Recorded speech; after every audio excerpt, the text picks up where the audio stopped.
Welcome to the Register's Report. My name is John Buckley. I am the Register of Deeds of Plymouth County. This show is about Plymouth County real estate. I'm going to be reporting on the April activity at the Registry of Deeds in terms of recording. This show is being taped in May. I'm very thankful that Brockton Cable Access allows me to present this show, and I have a great support staff today, Michelle Hebsche. So our headline for the month was Spring Sales Slow Down. So let's get right to the numbers.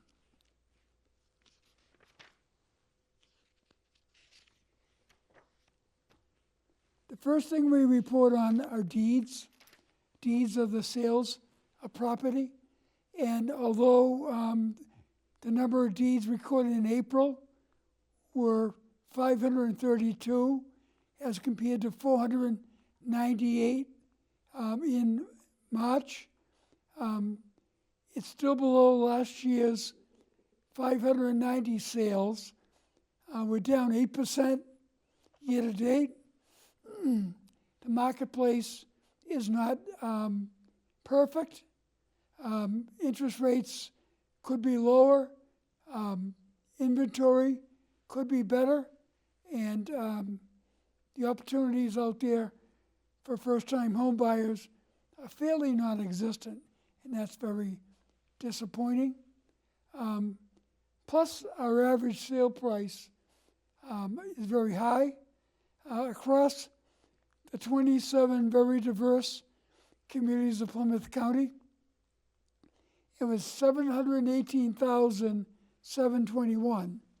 And for somebody to get into the marketplace with the kind of deposit you need, low inventory and high interest rates, it's very hard to do right now. It's kind of a different story with mortgages.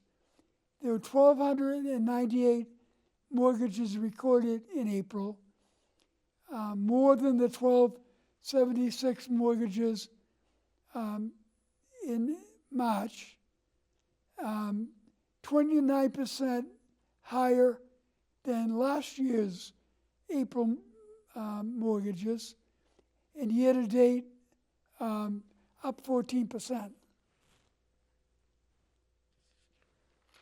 The next number that we've always followed since the meltdown of 2008 are foreclosure issues.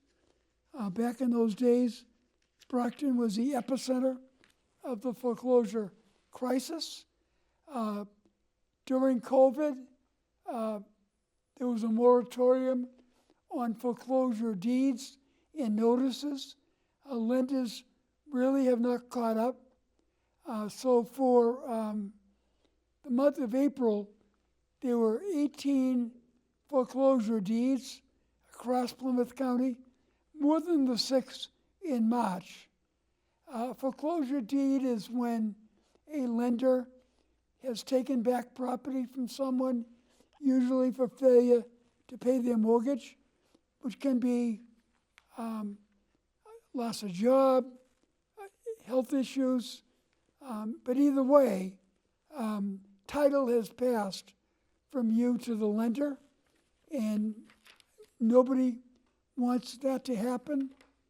The first document we receive at the registry that shows someone's in trouble is a foreclosure notice. So if you find yourself in difficulty, don't hesitate. Reach out to a federal housing counselor like NeighborWorks and see if they can help you modify the terms, length, rate of your loan. There were 46 foreclosure notices in April, more than the 26 foreclosure notices in March, and 19% less than the 57 foreclosure notices last April, and 20% down year to date. But if you go to our next image, you'll see all the foreclosure deeds and notices recorded in April. Well, you see there are a lot of zeros in both deeds and notices. If it's you, it's a calamity. So again, if you own a home, you have to be very, very vigilant about your home ownership. And if you're at the notice stage, I notice on that list there were 12 orders of notice for Brockton, 6 for Wareham, and those are the communities many times that face the greatest difficulty. But don't be embarrassed. Don't hesitate. Move forward in trying to help yourself not lose your property. So I always like to tell people there's a lot of concern out there for fraud. We offer a free fraud alert. If you go to our website, PlymouthDeeds.org, you'll see the ability to sign up for fraud alert. Put in your name, your email, and anything that's recorded against your name, you'll get an email and say something has been recorded.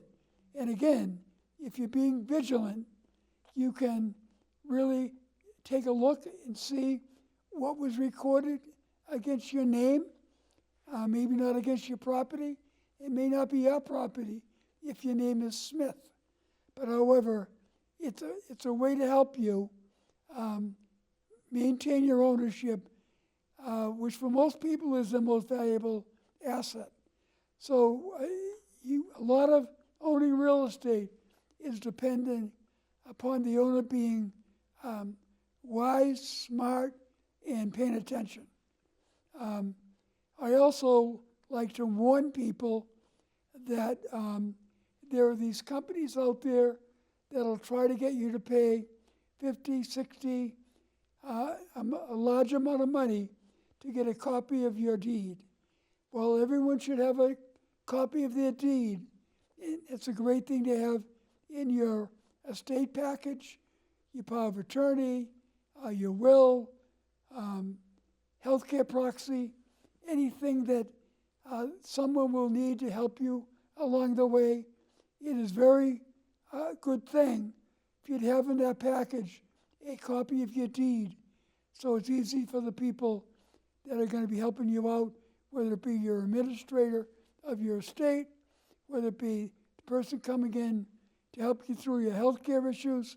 But either way, it's good to have that in your file as part of your package. We just completed a major transcription project that went from 1685, the beginning of Plymouth County records. We have taken the beautiful handwritten records and also connected it to a typewritten record. So if you go in back and you find that, again, beautiful font back in that era, if you're a historian, someone researching their property, there's a little button at the top you can hit and the typewritten version of it will come up. I've got a lot of praise from that from people doing history, and it's again free. We also finished our final edit program. So from 1685 to present, it's a fully edited grantor search, and that's a great opportunity. A lot of counties aren't able to do that. There are no caveats on our site. And we're also starting up our training room. We have a 9-seat training room that would be going forward in April and May. May and June, and we'll take July and August off, but starting up again in September. And it's a hands-on training how to search our records. So call our office, call Lorna Green at 508-830-9290 to get onto that list. Again, first come, first serve. There are 9 seats, but it's really well worth your effort. If you're a realtor, if you're a public worker, if you're a lawyer, if you're a builder, it certainly our realtors have benefited from that. If you're a historian, if you want to be a genealogist, that training, those 2 hours of training can really help you improve your search ability. So we're getting to the last segment of the show, holidays for the month. Law Day was May 1st. They did a great program in many of the courthouses, including the Plymouth District Court. Law Day is a celebration of the rule of law.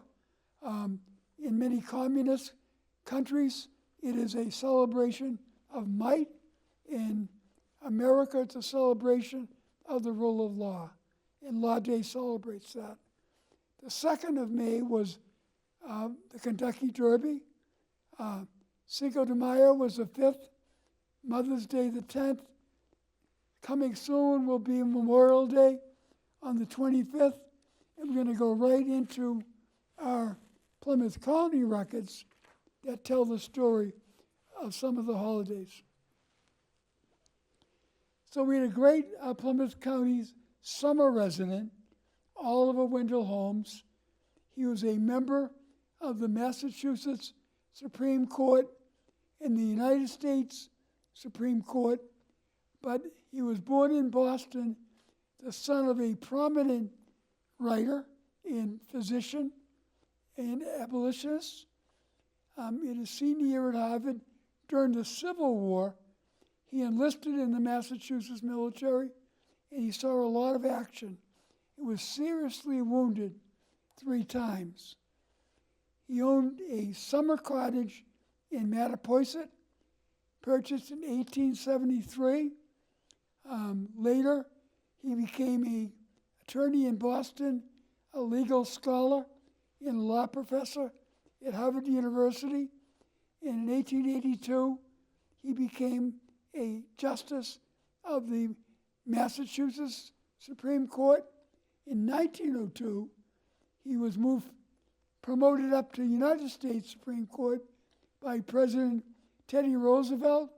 He was unanimously confirmed by the Senate and served for 30 years. He was known for his opposition. He was not someone that went along with something just to go along.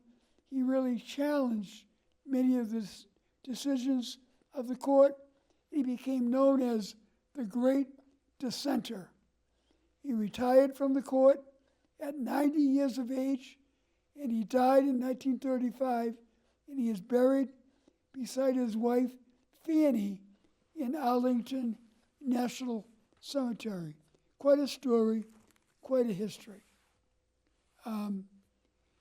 We had a visit to the registry recently by the name of Jim Longborg, and that brought up a conversation with him about one of my favorite Red Sox years, dating myself a little bit, 1967, the year of the impossible dream.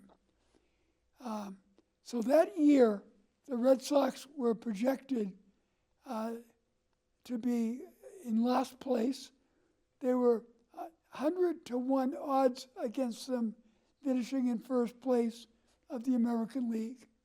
And there was a story that was told about that season. The broadcaster for the season was a man by the name of Ken Coleman. He broadcast for the Red Sox for over 20 years. He did a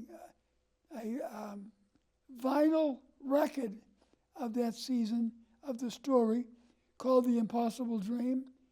It was an audio tribute to the season. and is remembered by many people today. He also served as a broadcaster for the Cleveland Indians, the Cleveland Browns, and the Cincinnati Reds. He was the second director of the Jimmy Fund that raises money for very sick children, and he was a longtime supporter of that Jimmy Fund, and he was inducted into the Red Sox Hall of Fame in the year 2000, and he lived in Plymouth, another Plymouth County resident to be proud of. So with Memorial Day is the celebration of those that gave their life for our country. So if you ever go to the town of Abington, you can go to Island Grove Park. It's a beautiful park set in the center of Abington. But one of the ways to get there is across the Memorial Bridge. And that Memorial Bridge tells a story about Memorial Day. But in 1882, Bella and Warren Wilkes of Rockland transfer land they had acquired from Ezekiel Reed to the town of Abington for what became the crown jewel of the town's public parks. It was a well-known place for abolitionist picnics. William Lloyd Garrison was there, and many of the abolitionists came down to speak there. Abolitionists were those that were trying to eliminate slavery. It was before the Civil War. They took a special train down from Boston and walked over to the park. But now there is a bridge there from the other side of the park called the Memorial Bridge.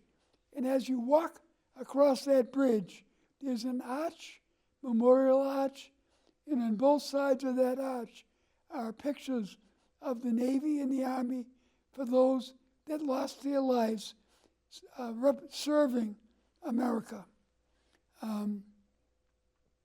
Since the day when it was an amusement park, it's been used by many people for many different programs, vacation programs, boating, fishing, ice skating, processing of ice when that was used for ice boxes.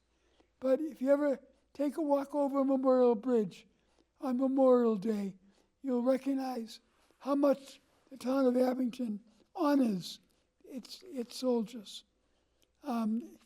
Every month since the Plymouth 400 celebration, we have brought forward one of our Plymouth colony records. This one in 1690 talked about the court recognizing people in Duxbury that by reason of their age, indiscretion, and weakness, had to have someone come in and manage their affairs. So the court appointed John Doty of Plymouth, who was their nephew, who they assigned as a caretaker for them and to manage their affairs. He had to be prudent in what he did with their money and render a true and just account to the selectmen of the town for what he was spending their money on.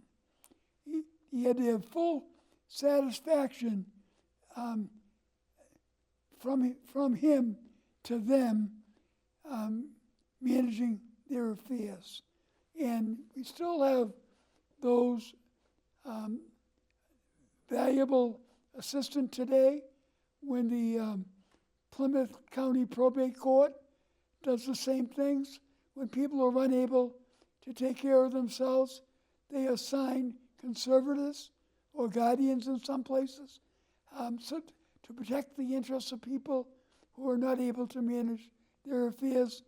But in the history of Plymouth Colony, though that record, that's an example of a record that goes back to 1690. So So again, I want to thank the folks at Brockton Cable Access. I want to thank Lorna Green and Elizabeth White and Gregory White, no relation, from our office in putting this show together.